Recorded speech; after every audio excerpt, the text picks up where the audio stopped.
Hey, everyone. Thanks for watching. I have another great show for you today. I have a guest who is doing some big things in the real estate investing world. Not only is he going after it himself, but he's also bringing about a brand or platform that he calls Fearless Flipping. So we'll make sure we get into all of that. But let's welcome Kyle Stanley to the show. How are you doing this morning, Kyle? I'm good. Thanks, Michael. Appreciate you having me on. Yeah, excellent. No problem at all. I love what you're doing. I think there's certainly a niche for going after it and documenting your success, which I know you're doing. And, people like to see the journey. So I'm really hopeful for what you've done. So that's pretty cool. Well, and thank you for your support. I only met you a few weeks ago and I was just getting the whole thing started. And you said, hey, I'll be your first guest. And that brought a smile to my face. So I appreciate you. Excellent. Well, let's just jump in and let's talk about Kyle, the real estate investor first. What are you doing? What kind of investor? There's all these, shiny objects out there. What makes Kyle go? Yeah.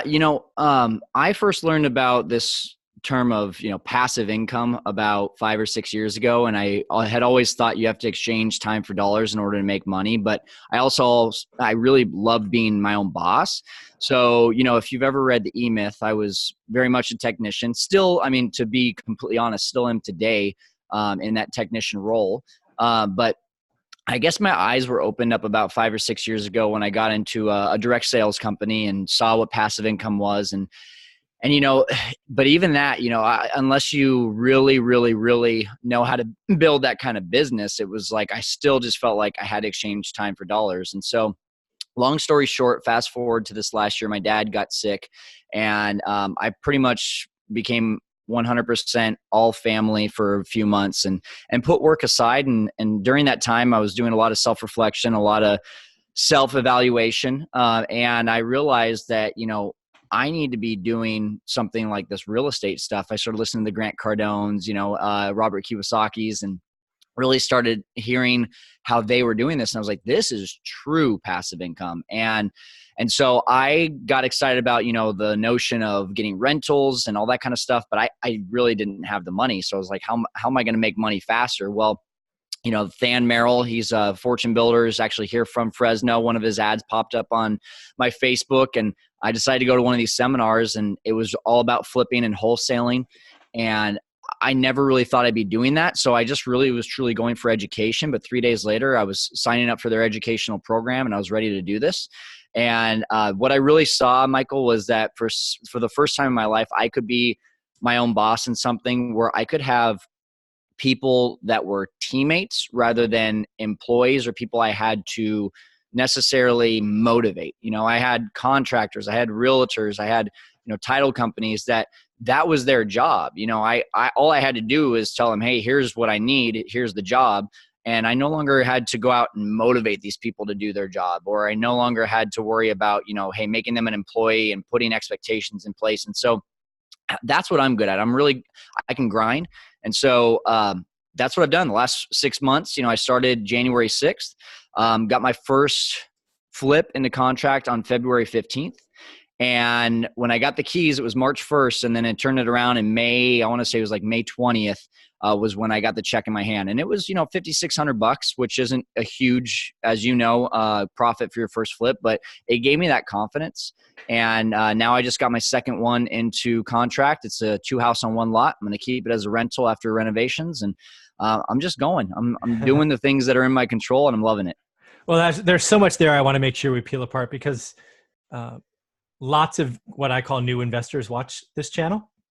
And I'm happy for that. And that's who I'm trying to help move forward. So I guess I want to ask this question. So you went to a Fortune Builders event, Than Merrill, signed up for that. And then so when was that? What month was that? Do you remember? That was January 6th when I signed up. Okay. So you signed up January 6th and you had something in contract by February 15th. Do I have the timeline Correct. Right? Yep. So I don't know if this is true, but I'll say it as my opinion. So it could be wrong. Not a lot of people come out of an event like that and then are executing in 5 short weeks. What do you think the difference was in how you attacked it? I spent a lot of money. I needed to get money back right away. They talk about skin in the game. That was a lot I took off all my skin and put it in the game. So I needed to get money back right away. And, while Fortune Builders really does focus on setting the foundation of your business, and getting all these, things into place like LLC and stuff, my recommendation to people that are getting started is don't worry necessarily about all that stuff, because especially if you're doing flipping, your flip is going to take, mine was quick. It was, by the time I got the check, it was 2.5 months. Yep. And so, but that's enough time to be putting those things in place while you've got that first one under contract. So, whether you've got skin in the game or you're doing this for free, just go out and get a deal. I was putting in 3 to 5 offers a week just from the MLS. Yep. And, that's, you and I have talked about that. That's a tough place to really find deals, especially for a new investor. But, I found one that I saw was low risk and not necessarily high reward, but I saw an opportunity to just get that experience. And I'm telling you that experience and that quick momentum has definitely carried on. Well, again, this is the key, right? You spend a lot of money, right? To use your quote. So you had to get in the game, probably a little bit of fear, right? Oh my God, I got to get this back, right? That's not free money I just had sitting there I didn't know what to do with, right? You wanted that cash back. You started making offers right out of the MLS, which it's funny. I just released a video yesterday about I buy 60% of my deals today still out of the MLS. So it's possible. But you were doing 3 to 5 offers a week. Again, I don't know if you know this, because maybe you don't. Maybe you'll see it as you gain experience, but that's unusual for somebody coming out of a boot camp environment. There's a lot more talk and thought, and I think they get lost in that LLC, how do I organize, big picture, when they should be executing. So, I don't know if it was the fear or whatnot, but you deserve a lot of credit for just going, okay, let's get after it and start making offers, because nothing happens until you do that. Yeah, thank you. But yeah, I just totally agree, because it's just like, the metaphor you hear all the time, you can put the X's and O's on the board, but you have to get out there and you have to put it on the field. Yeah. All right. Well, I always like breaking down the first deal. Let's talk about it. So what'd you see first time you saw it on the MLS? What'd you see about it that made it low risk? Well, I have a full-time job, so searching on the MLS, searching on Craigslist, is tough for me, because I've got, during the school year, my job's in education, between the hours of, 7 to 3 or 4, I don't have much time to go be looking on the MLS. So I just partnered with really good realtors to start off. I just told them what my mission was. And so I would get, emails daily from a few different realtors. Hey, here's some stuff that just popped on the MLS. And one came across, and it looked like a skinny deal, but my realtor made a really good point. She said, hey, it's a condo, which means that you're not going to have any big ticket items, and you can get in and out of this thing within, 2 to 3 weeks with a good contractor and make, $10,000 to $12,000. And so I did the numbers, and luckily there was a comp that had just sold for $155,000 right there in the same complex. They wanted $110,000 for this for the listing price. So we put it in for $110,000. Had another offer come in from a competitor. So we went $115,000, got it. And, I got my contractors in there during the due diligence period. And as long as I could stay under $15,000, I knew I would come out positive, with the repairs. And so I got a few contractors in there. They all bid against each other. And the guy who came out with the win was at $13,500 for the repairs. And so I said, again, no big ticket items. And so for me, like, if I only make a few $1,000s, heck, if I just come out even, this is a big time learning experience. And so I estimate I was going to make about $8,000 to $10,000. I made $5,600. I was super happy. It sold in 7 days. And it sold, a couple thousand less than the listing price. But hey, I'm a big believer that everything kind of comes back. And I ended up selling my primary home and got $3,000 more than I thought I was going to get for that. So I think that it balanced out. There you go. Yeah. So that's really cool. So again, out of the MLS, condo, competitive situation, because in a seller's market that happens. So you paid a little bit more. You knew your numbers as far as where you had to stay under. Mm-hmm. It sounds like you had a range of bids. 13.5 was the winner. What was the range? 13.5 to 17, 19? The second bid was like 15.5 or 16, and then the third bid actually never came through. The guy showed up, and then it's like, I'm out. Yeah. So which happens all the time. Yeah, exactly. So went for the one with the best bid, and that guy's also now working on my second project right now, and he's doing a great job. Very cool. So I'll have to ask, any change orders or surprises or anything, or did he get the job done for 13.5? He got the job done for 13.5. He got it done down to the day that he said he would get it done. Wow. And yeah, it's awesome. It was a really, really simple flip because it was super just cosmetic. We didn't take down anything, nothing structurally changed. Okay. But So just paint, carpet, what? Just Yep. New flooring. Okay. The kitchen, we obviously updated the countertops, backsplash. Yeah, but mainly just paint, carpet, flooring. Yeah. All right. And then you throw it on the MLS, and within 7, did you get an offer right away, or? I freaked out in the beginning because, we listed it for 149. Yeah. And the first offer came through. It wasn't until day 3 or day 4, and there had already been like 6 or 7 viewings on it. And it came in for 139. And I was like, what? Oh! Like, my baby, you're telling me my baby's not good enough. Yeah. And so my realtor, she told me, be patient. And, I'm sitting over here on day 6, like, guys, what do we need to do? Cause I'm freaking out. I don't know what an appropriate amount of time for a house to sell is. And so after that on day 7, I think that was the day that I met you. Oh, wow. Was the day that I got the offer. And that was for 145, which meant I would have made like a few $1,000. And so we went back to them and said, can you do 147.5? They said yes, and close it out. Very cool. Well, congratulations. It's always fun. Again, just so you know, making 5,600 on your first flip is, I would tell you, above the average. Not many people make a profit on their first flip. So congratulations. Thank you. Yeah. So any lessons learned or kind of feedback for the audience now that you have one under your belt? What do you think you did right? What would you do different this time? Anything like that? I don't think I'd do a flip like that again. Just because it ties up your money, it ties up your contractor, and you end up for 2.5. Well, let's do this. I'm a big numbers guy. Yep. The biggest thing for me that I learned was that when the project's going on, I don't have to be there too often. So my time wasn't really used a whole lot. So when I broke it down, I ended up making about $275 an hour. So that was a really good thing to see. But at the same time, for 2.5 months to tie up your contractor, to tie up, your money, I'm using strictly private money. I'm now to the point where I can have about 3 or 4 projects going on. I don't, but I do have the amount of money set aside to do that. In the beginning, I only had enough money for one, but now I know, looking at that, I just probably wouldn't do it again because it just ties up a lot of the resources. But I would say 100% I would go back and do it again. Because like I said, it was just that learning experience, and the fact that it was really zero risk in my eyes was a good one to start with. Yeah, very cool. So I'm curious about one statement you said, and maybe I don't understand what happened. First off, you said it was a cosmetic flip, paint, flooring, countertops, but then you said you tied up your contractor for 2.5 months. That doesn't compute for me. Sorry, tied up other resources for 2.5 months, mainly the money.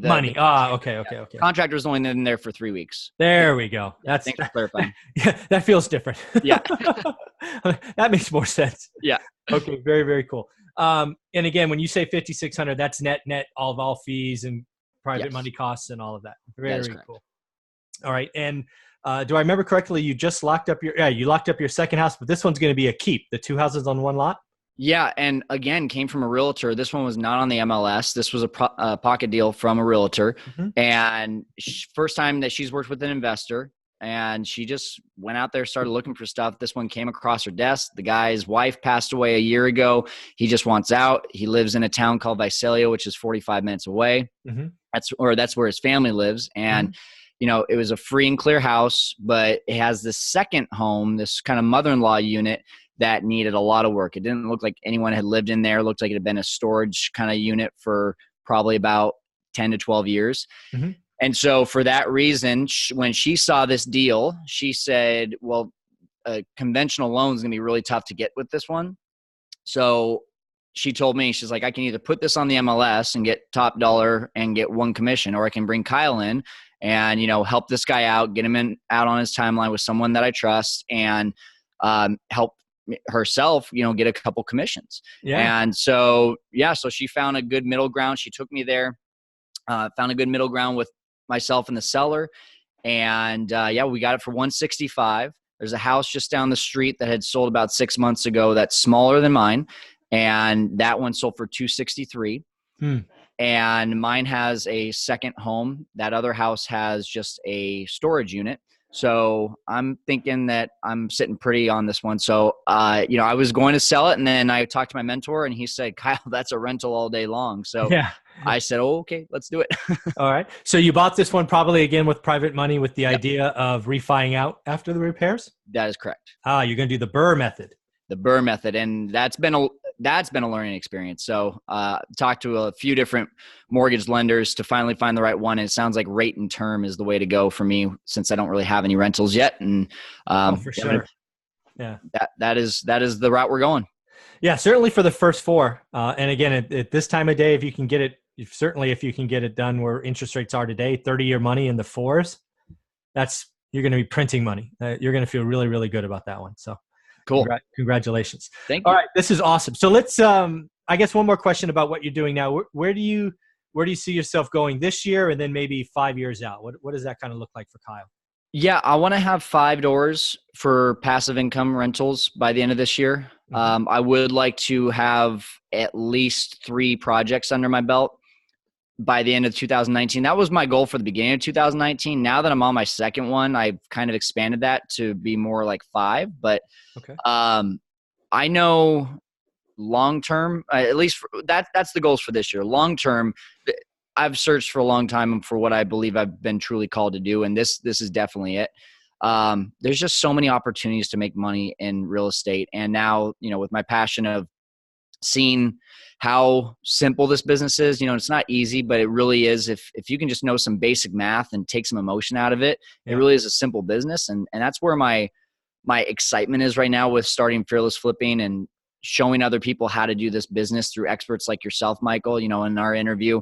And all of my interviews right now, I'm not trying to be the expert. I'm just showing people that, hey, if you just surround yourself with the right people, this business can be done. And so for the long term, I really want to teach a lot of people how to do this, create an audience. And you never know what happens when you get a following. So all I know, though, is that, you know, flipping and buying and holding is definitely my strategy for at least the short term right now. Very cool. And last question on this topic. Have you already mapped out where in the future you may say adios to the full-time job? Yeah, you know, the full-time job, I love it. It's a lot of fun. But at the same time, you know, when you see real estate, you're the lid on what you think is possible is lifted. You know, I thought $100,000 a year was a lot of money, and that's what I could do with this job. And now that I see real estate, I'm like, okay, you know, I think that I need to get full-time real estate sooner than later. Okay. So the goal would be absolutely here within the next few months to at least at the most a year be doing the full-time job. Well, let's just be clear, right? I didn't mean to put you on the spot. Yeah. It doesn't have to be I hope my boss doesn't watch this. Well, I mean, even if it took you 5 years, I mean, we've talked a couple of times. It took us 15 years. But again, it's just about what's possible. So very, very absolutely. Cool. Well, let's flip gears. Let's talk about Fearless Flipping, kind of what it is, what you're doing with it. You know, where is it today, and where are you taking it? So introduce Fearless Flipping, kind of what it is. Yeah. So my background is video and broadcasting. I was a sports anchor for a couple of years in Colorado. Then I started a business where I was helping high school athletes get recruited to play in college. I was making them professional videos. And I've always known that no matter where I find my passion, I want to be able to broadcast that passion out to the world. So, you know, in dabbling with a few other businesses, I just didn't find that passion that I felt like, you know, I needed to tell everyone about. But this, I just felt like everyone needs to know about this. To me, it truly is the best investment. And Fearless Flipping is all about helping you be fearless with the real estate investing process. But at the same time, it's about helping people to invest better financially and in themselves. When I first was introduced to real estate, my mindset, which I think 90% of people is, I've heard real estate is a good investment, but I just don't really understand it. And after seeing real estate, I realized, hey, I'm sharp enough to be able to do this on my own, but I also know that you don't have to be sharp enough to do this on your own. There's lots of people that, are syndicating out there, that are collecting other people's money and helping them to be able to get better returns on their money. And essentially, like I've heard you say, Michael, people get to be a part of real estate investing and feel like they're doing the sexy thing right now, So I just saw that when it came to real estate investing, you didn't have to be a genius. You didn't necessarily have to have money, but if you do have money, then you can get into it without needing to even have any knowledge. And so my goal is to just get that message out to as many people as possible, help as many people as possible, whether it's our interviewees like yourself, getting your name out there, or just getting that message out to people that, the same ones that listen to the guys like Grant Cardone who think, oh man, this is awesome. Like it makes sense. I want to be able to do that, not just with like what Grant does with multifamily. I want to be able to do that with all of real estate investing, to where people can see, hey, like this is doable. So that's really the mission. Very, very cool. So great mission. Obviously happy to be a part of it. So what is it today? I mean, is it a YouTube channel, a podcast, a website? What is it today? Yeah, well, right now it's just loading up a ton of interviews so that I can be editing, and that's taking up most of my time. By the way, if anyone knows a good editor, I'm happy to hire them. There you go. But it's going to be a YouTube channel and a podcast releasing July 8th of this year, 2019. Everyone can subscribe now at www.fearlessflipping.com. It's super easy. They just click on that subscribe button. We've also got an Instagram, which is fearlessflipping 316. And no, that's not for John 3:16. It is for Deuteronomy 31:6, which I've got the quote right here. I always lose it. It is be strong and of good courage. That's where, you see the lion back here. I want people to conquer real estate investing. I want them to have the courage, the strength to conquer real estate investing. Very, very cool. So again, releases live July 8th. As a YouTube channel and a podcast. I know you're doing a lot, so let's dress this up a little bit. So how many videos or interviews do you think you'll have in the quote can by July? I'm guessing a lot. So far I have 16, and I've been doing it. Yeah, I've been doing this for about 2 weeks now. And so those are just interviews. And then, we went out to one of your projects, which was awesome. And I know you talk about it all the time on your show, but Pride of Ownership, we got to get one of your investors out there, and he got to see his very first, flip and now full-time rental that he's going to have. And 6%, he was super stoked about 6%. And that's awesome. But those types of videos, I'll have probably an additional about 30 of those by July 8th. Wow. And so the goal is to have probably in the can about 45 to 60 videos by July 8th. Very cool. So how are you going to tease this out? Are you just going to throw all 45 up the same day? You're going to be, every third day, or what? How are people going to follow this and get excited? Well, the reason that I'm doing so much right now is because I know when the fall comes and I go back to my full-time job, I'm not going to have this kind of time. Yeah. So what people can expect on July 8th is through the podcast and the YouTube channel, a ton of content to go up that day that they can just literally binge watch for probably weeks at that point. And then on a weekly basis, Monday and Thursday, a new podcast will be released. So essentially you can expect the same person on that podcast, both on Monday and Thursday. Our first episode is usually just getting to know our guests. Like with you, Michael, we got to know what your strategy is and how you got into real estate investing and how you were doing it with a full-time job. And there's a lot of good nuggets to take away from that. But that second episode, which releases on Thursdays, is really that strategy. And so, of course, with you, we went with the buy and hold strategy and how you've built that up over 14 to 15 years. With other people, it's, hey, how to raise private money. I just did one the other day with a guy who did a flip recently and made $276,000 on one flip in Ventura. And he gave me his exact script for how he gets private money. It's an 11-point script. It's detailed. It's going to be right there on our show notes for people to download. So we're getting super detailed with, specific strategies so that people have free resources to be able to to conquer real estate investing. I like that. So let's give that website one more time so people can subscribe early and get ready for the July 8th release. Yep, pretty easy. Fearlessflipping.com, and make sure to follow us on Instagram at fearlessflipping316. Very cool, Kyle. Thank you so much for this. Congratulations on your first flip success, getting your first rental. I do think you need some bigger goals. Three projects and 5 doors. That seems like a layup. Why don't you go shoot a free throw or something? Kyle, thanks for joining us today.